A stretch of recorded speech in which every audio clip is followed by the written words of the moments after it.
肩をかすめていた。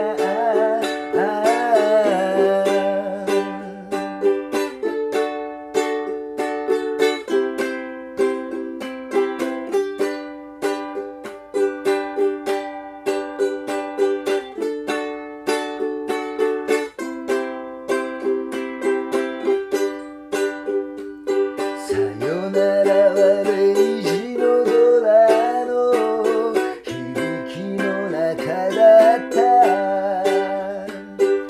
いつかの暑いぬくもりの冷める前だった。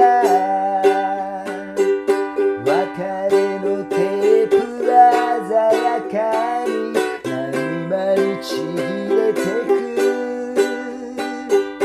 愛の行方も歌方の無敵に消えてく。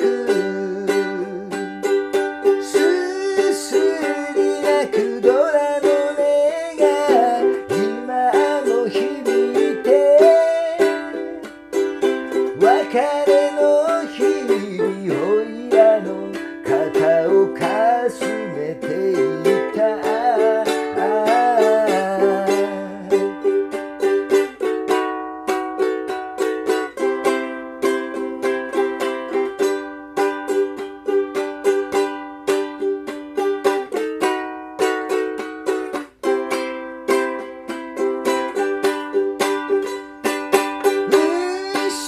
姿振り切った時涙がこぼれた。